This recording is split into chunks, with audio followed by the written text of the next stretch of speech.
Hello everyone, and welcome to this month's episode of What's for Dinner. On this month's episode, I'm making a zesty salmon burger, just in time for Lent.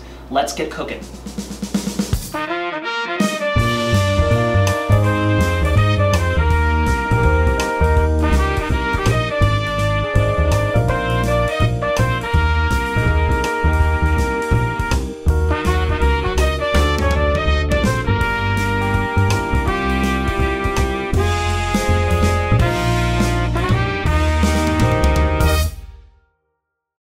So the first thing that we're going to do is make a sauce that's going to go on top of the burger.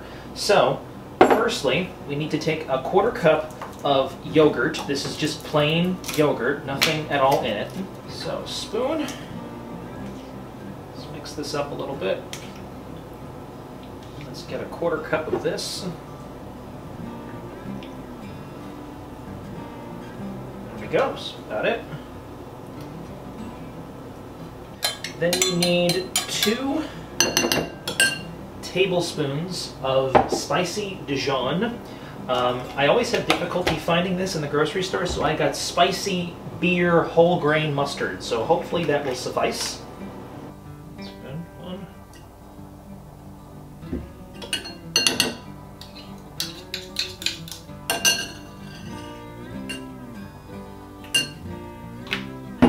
And there's 2.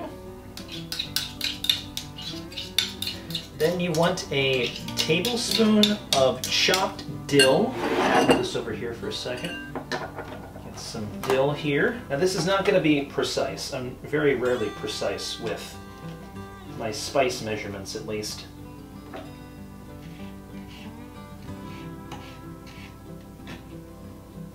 That looks pretty good. Alright, so we'll put chopped dill, about a tablespoon, give or take. And then 2 tablespoons of chives, which I have here. Here, let's do this. Let's use a smaller spoon and scoop it in here. 1. It smells like coffee almost. Looks good. Squeeze that out. All right, and then a teaspoon and a half of honey.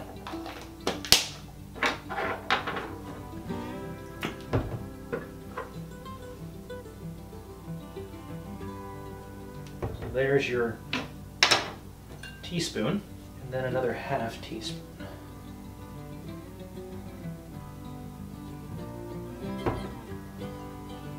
And then you mix this together.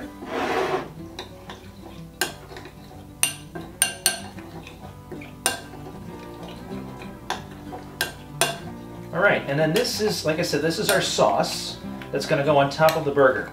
But now the next thing we need to do is actually make the salmon burger. So in order to do that, we need salmon. So I'm going to clean up here a bit, change some stuff around. We'll come back with the salmon, get that prepared, and then go on to making the burgers. All right, I've got the salmon out. It's defrosted. It's in a bag. We got to remove it from this bag. And what we're essentially first going to do is we have to skin it.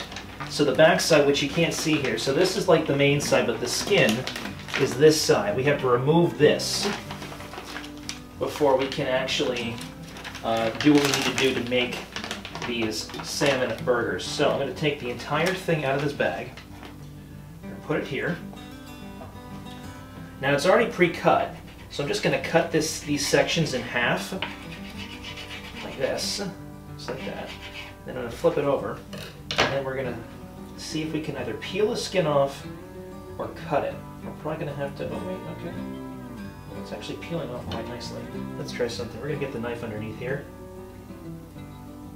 Let's see if we can cut this off.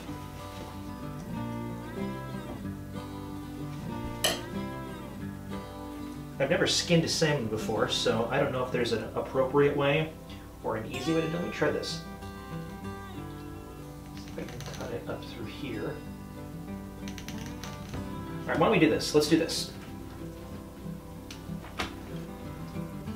I'm going to cut it off like this. Okay. Essentially what you're going to be doing is taking the salmon meat and you're going to be cubing it. So cutting it in like chunks like this, cubing it, because then we're going to put it into a blender. You should put it in a food processor. I don't have a food processor, so we're just going to use a blender because all you're doing is pulsing it about 5 times to get the meat into just like this almost kind of paste sort of thing that you're going to use to make the burgers. So I'm going to take these nice chunks, just going to put them over in here. Now you only need a pound. There's a pound and a quarter here, so I'm probably going to use, I would like to use all of it, but I don't know if I will. Also, I'm pretty sure people know this, but this is wild-caught salmon. This is not farm-raised salmon. It's to my understanding that you always want to buy wild-caught salmon. They had both available at the grocery store when I went there, and even though this was slightly more expensive and also a little bit bigger, I bought the wild-caught instead of the farm-raised, because I've been told that farm-raised salmon is not good for you, and it's also apparently not good for the environment, or something of that nature. And let's see if I can peel this off. I realize that I'm not getting like all of the meat off of this, but I'm getting close. Alright, so I'm going to keep working on this. I'll probably do maybe one more of these, but the next time you see me, we will be at the blender ready to put this in the blender and then the other ingredients that go with it. Alright, so what we're going to do now is I have my blender top here. We're going to dump this into the blender. And keep in mind, as I said, you should use a food processor. I don't have a food processor, so we're just going to use a blender. Now the idea is to get it, I don't want to say a paste, but kind of like a paste. Alright, so this over here. And you're going to pulse it 5 times. So it's on.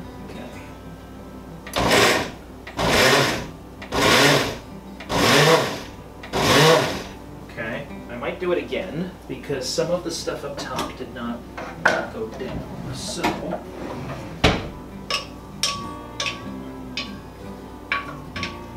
maybe pulse it maybe 3. I think I'll pulse it 3 more times. Then on pulse 1, 2, 3. Maybe one more. 1, 2, 3. Okay, I think that's okay. Okay, so there's a couple other ingredients that I need to get that's going to go into this. We're going to put those in, then we're going to pulse it a couple times, and then pretty much just make some patties from it, which we're then going to put in the pan here and cook on the stove. Okay, so the next thing you're going to add is a half of a minced red onion. And you're going to add some more dill. It's about a tablespoon. Okay, then a tablespoon of, we call it for prepared horseradish. This is just horseradish sauce. Where's my tablespoon? So I'm just going to put a tablespoon of this in. All right. And then another ½ teaspoon of honey.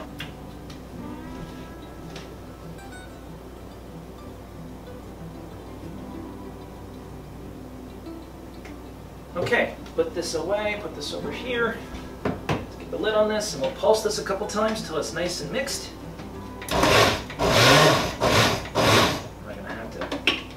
Down a bit to get it in there. This is probably why they want you to use a food processor. Let's pulse it a couple more times.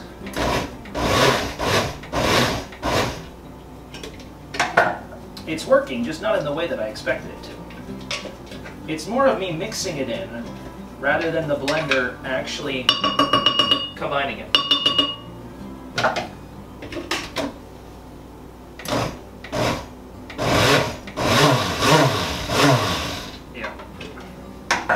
Now the idea is that you would get about 4 patties from this. I don't even know if we're going to get 2.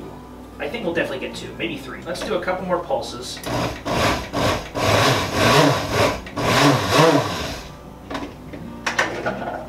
Last one.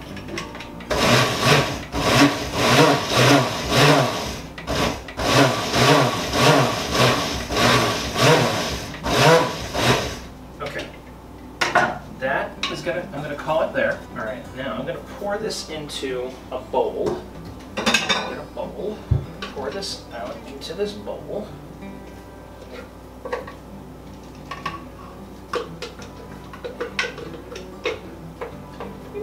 We actually might get 4 from this. There's a whole bunch jammed at the bottom here.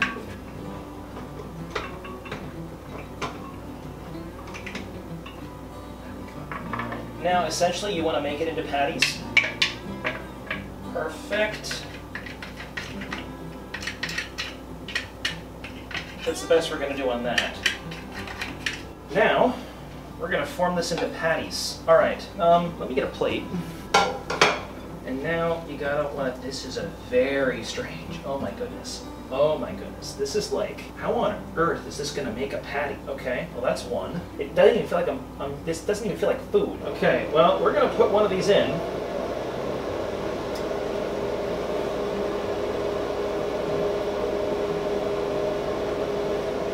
Put another one in.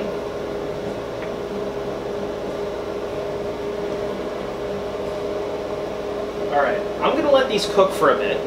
We'll see what happens, but we'll be back when they're more cooked than what they are right now.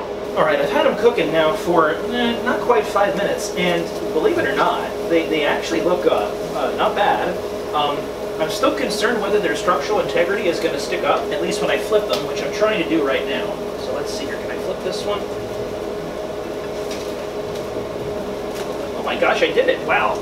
They actually look not bad. Can I fit this other one? I made the rest of it into a giant patty here. I don't know if this is gonna translate well to transfer it into here, but we can see. It is literally mush. That is what I'm working with. Literally mush. I mean, look at this. It's just falling apart. Wow, these actually look pretty good. I'm gonna flip one more. Come on. You can do it. There we go.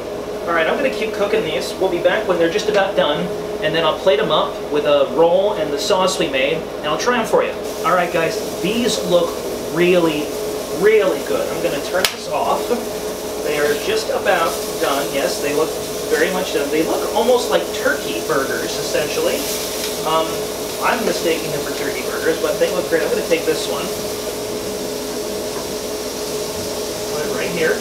Ooh, that gets nice and perfect. Let's remove it from the heat. Take some of our sauce. Give a generous pouring on top. And we have our Zesty Salmon burger. I'm very excited to try this. It looks good. Should I do a cross section? Yeah, why not? Let's get a knife. Do a cross section here.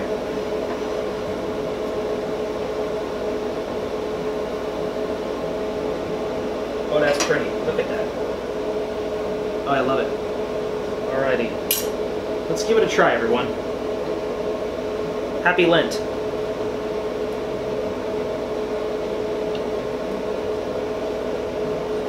Oh, there's the horseradish. It's not bad. You definitely can taste the horseradish. There's almost too much bread. Also, these rolls are kind of old, but it's not bad. I hope you all enjoyed this episode of What's for Dinner. If you have any recipes that you would like me to make on camera, leave them below in comments, and I'll check them out. Also, real quick, let me throw up the new logo that we got going on here. Many thanks to my friend Rachel, who lives here in Toledo, for designing this, pretty much taking the idea I had and making it even better. Also, shout out to my friend Eric, who composed, yes, well, I told him what I wanted, but composed the new intro music for this season. So thank you, Rachel and Eric, so much for helping me invest in the new rebranding that is What's for Dinner. So thank you all for watching. Again, please like, subscribe if you haven't already, and I will look forward to seeing you all next time on What's for Dinner. Take care and God bless.